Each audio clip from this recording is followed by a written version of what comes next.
세상을 살아갈 때 어떻게 마음을 가지느냐가 참으로 중요합니다.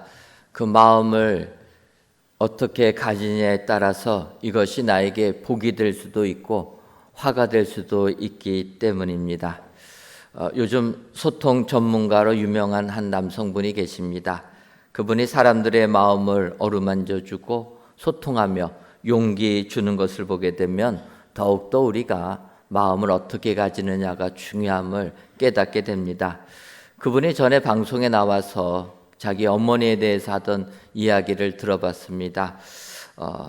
자기 어머니가 불쑥 자기에게 전화를 걸어서 그렇게 얘기했다라는 거예요. 아들아, 이제는 내가 내 아버지와 더 이상은 못 살겠다. 이제는 내가 죽어버려야 되겠다. 그러면 내가 죽으면 땅에 묻지 말고 산과 바다에 뿌려달라. 더 이상 구속당하지 아니하고 자유를 누리고 싶다. 그렇게 전화를 걸고 끊어버렸다라는 거예요.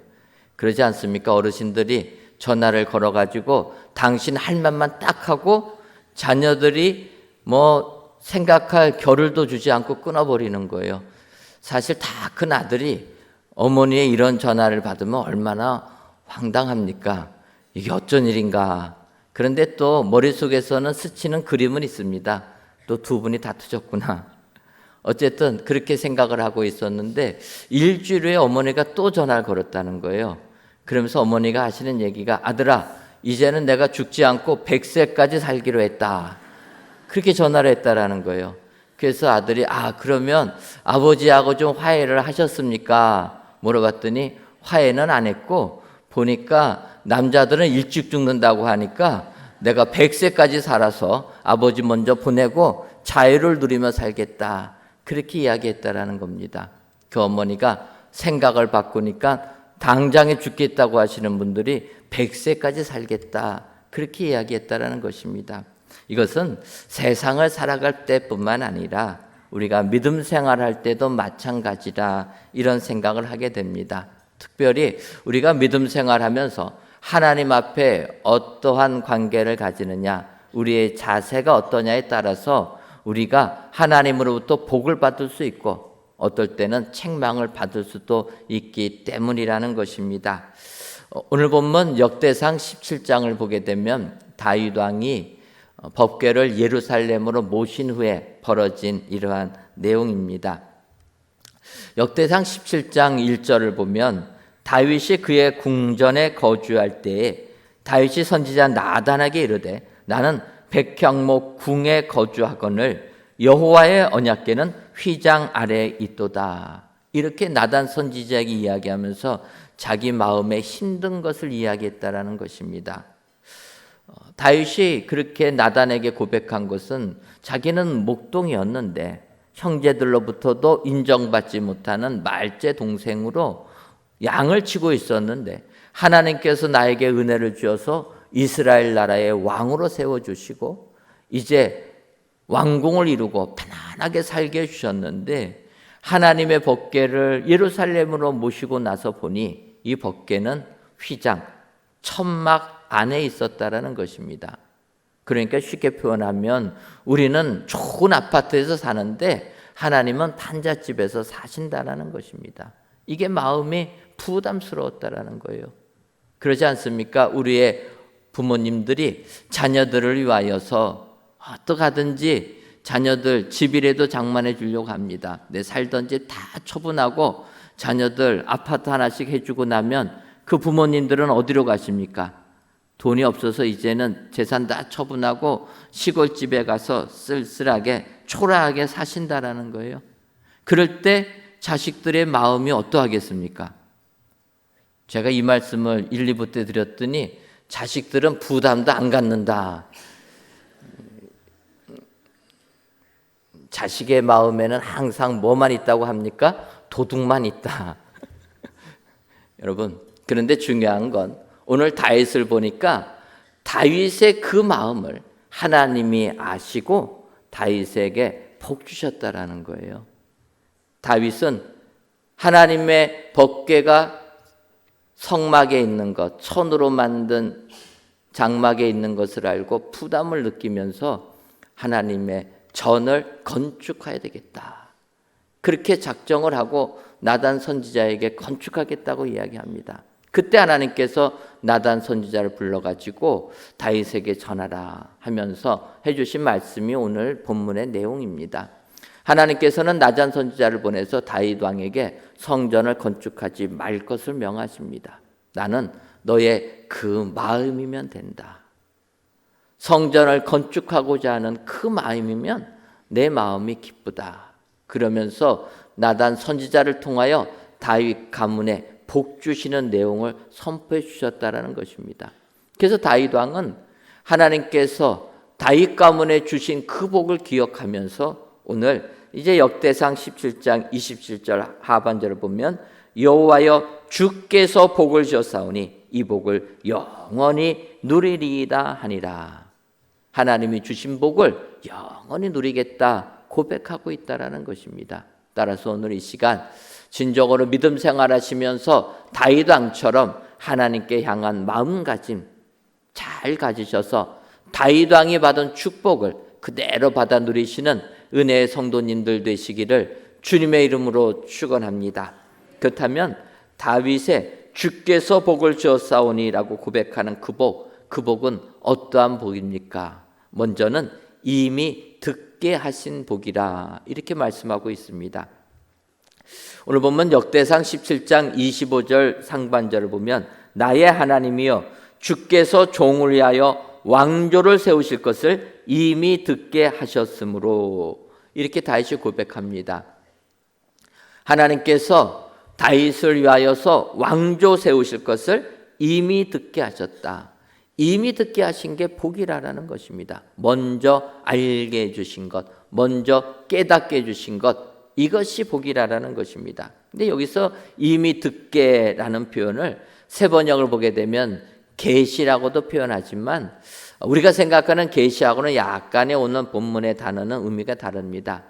우리가 보통 계시하면 이사야 선지자, 다니엘 선지자, 에스겔 선지자 이런 선지자들이 환상 가운데 본 그런 계시, 하나님께서 인류사적으로 개입하셔서 역사해 주시는 것을 본 그런 것을 우리가 흔히 계시라 하고 단어를 쓰게 됩니다. 근데 오늘 나온 이 이미 듣게라는 건 단어도 다르고 의미는 미리 알려는 주시고 보여는 주시지만 개인적인 부분이라는 것입니다.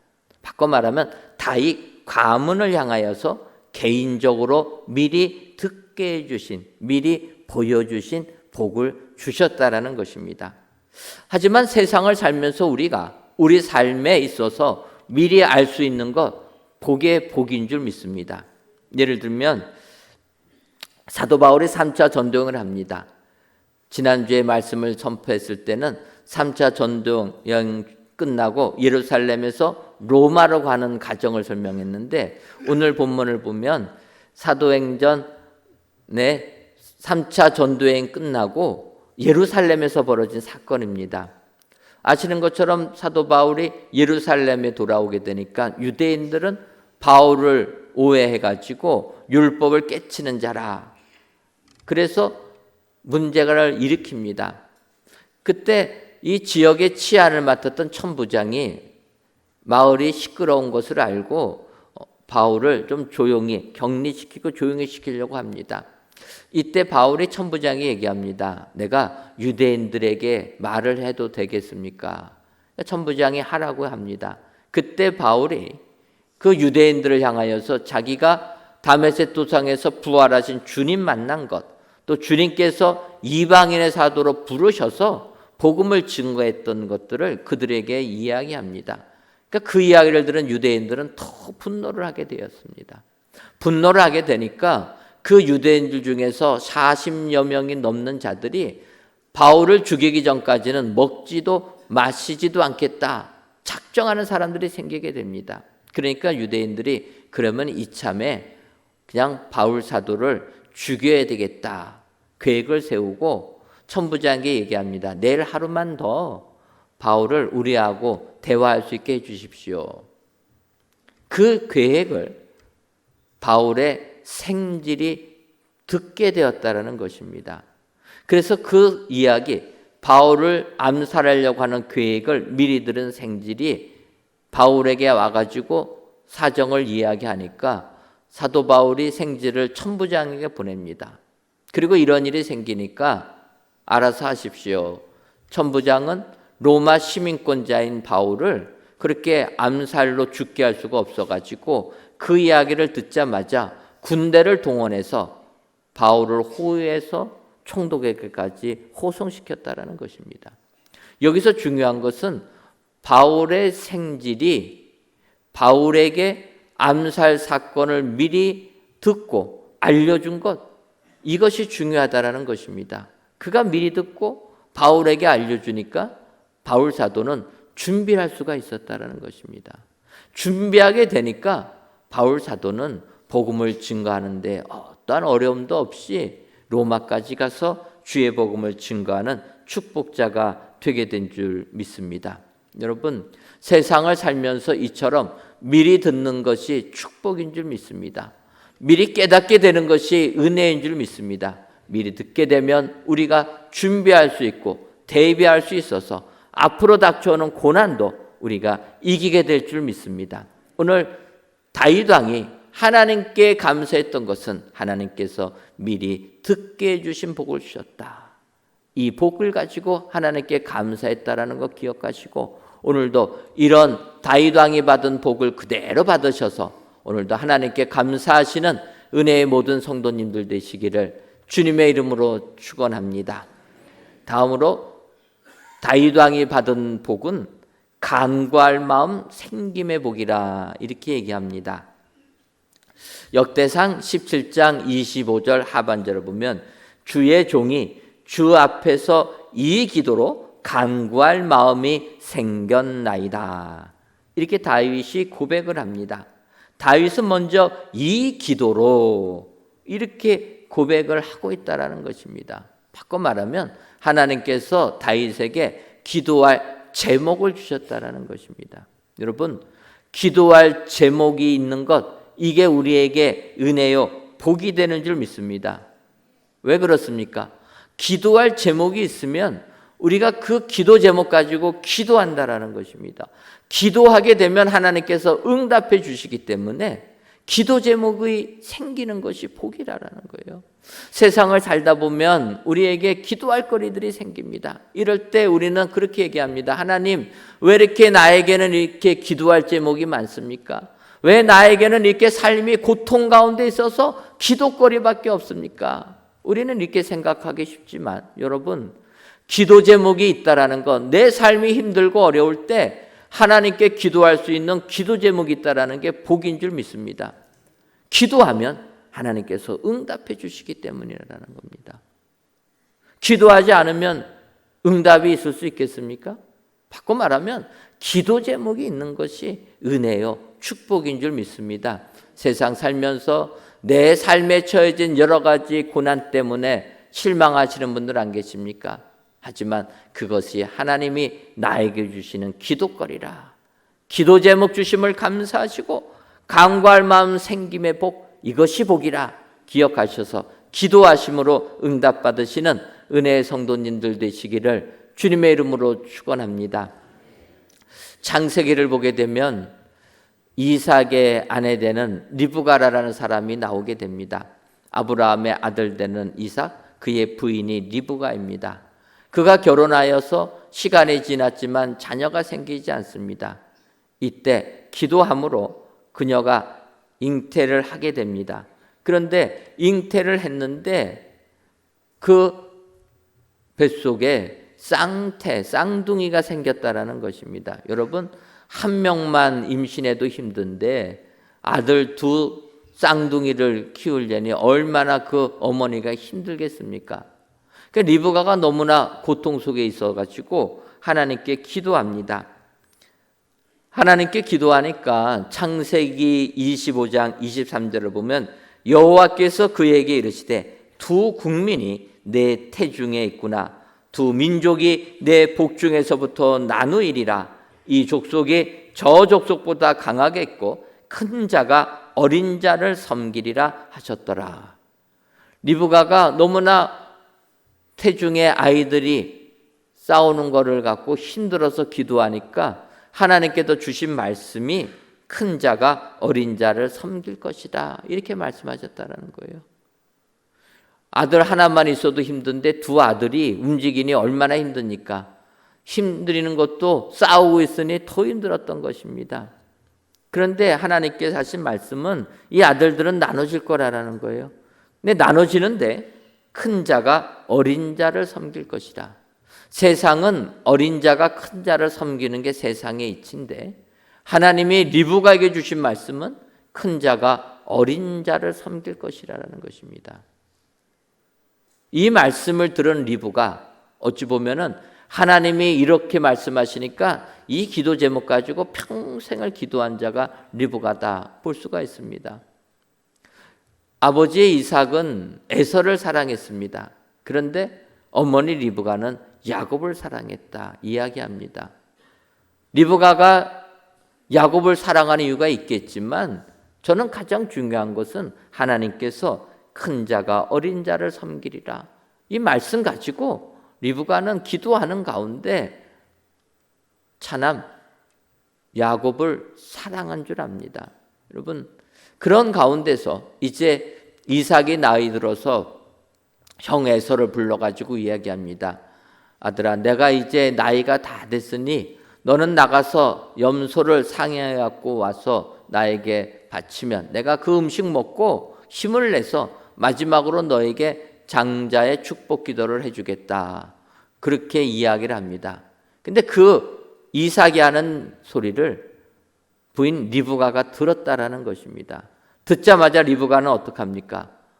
둘째 아들 야곱을 부르는 겁니다.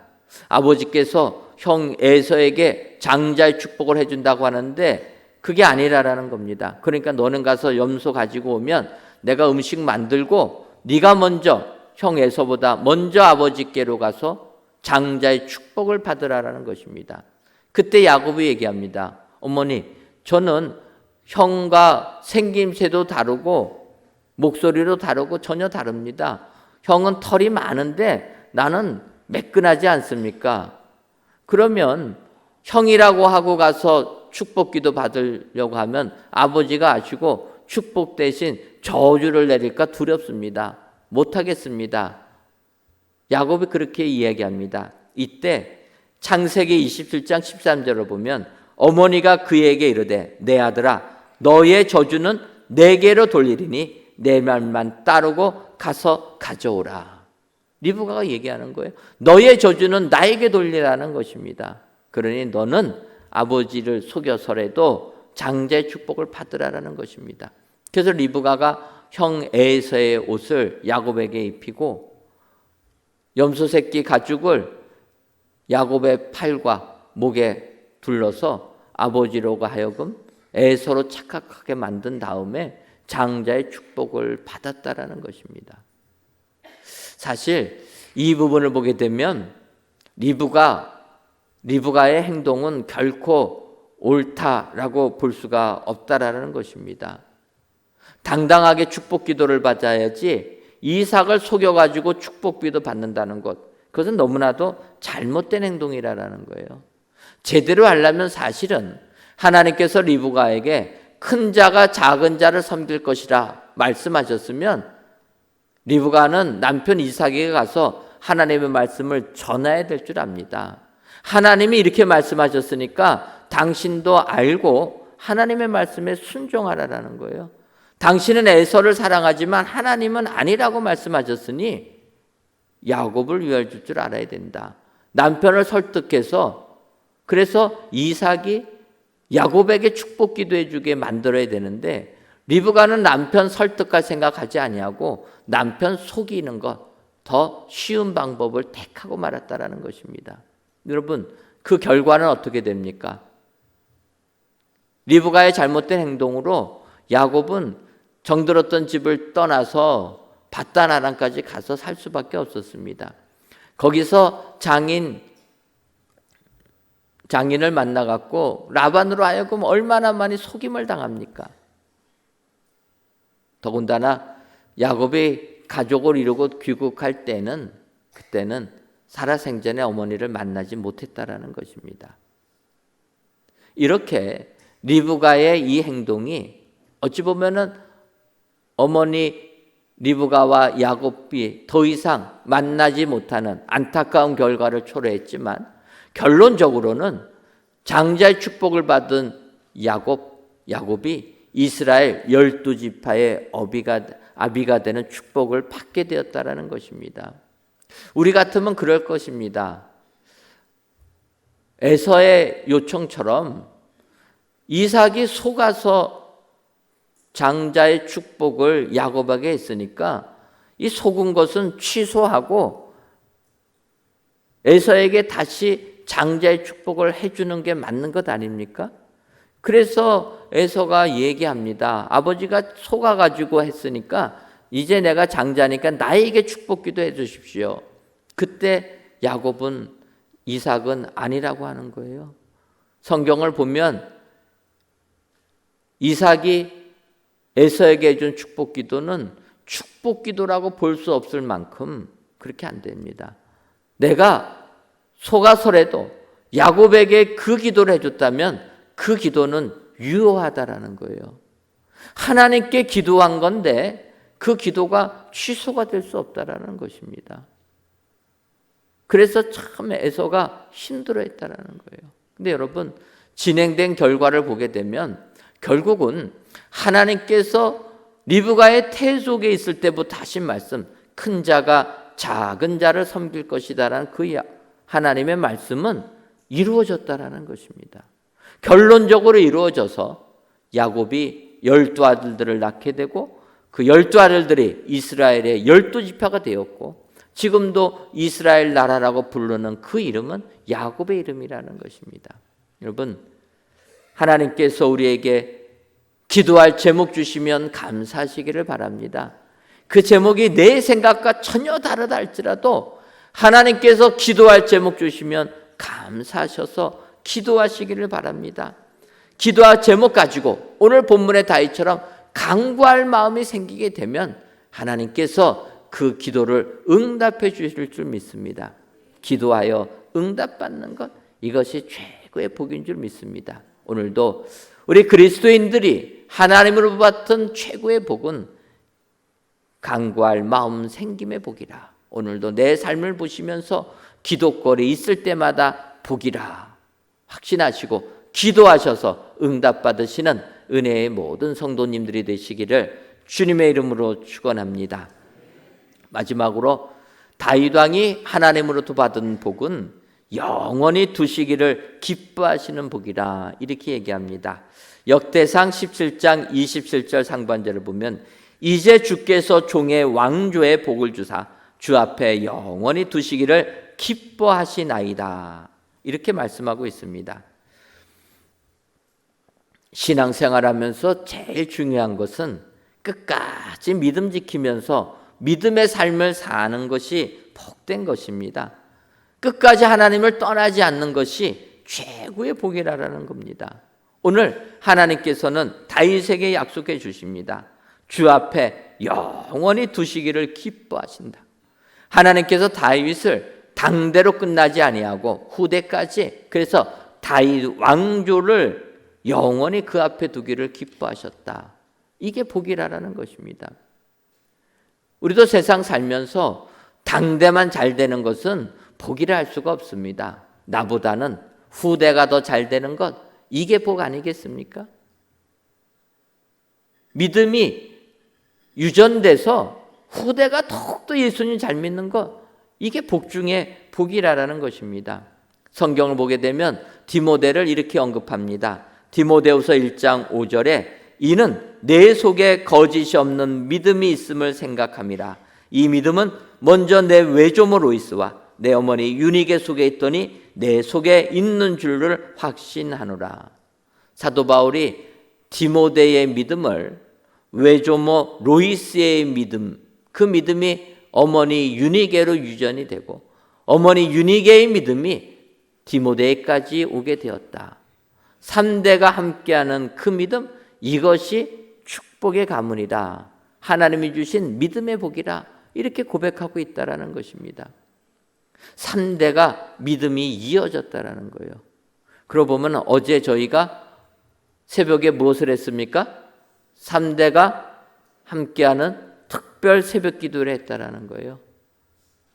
할머니, 할아버지 손잡고 어머니, 아버지 손잡고 우리의 자녀들이 함께 예배당에 나와서 새벽에 하나님께 기도하는 시간이었다라는 것입니다. 믿음이 당대로 끝나지 아니하고 후대까지 내려지는 것, 이것이 복이요 은혜라는 것입니다. 제주도에 가보면은 모슬포교회라는 교회가 있습니다.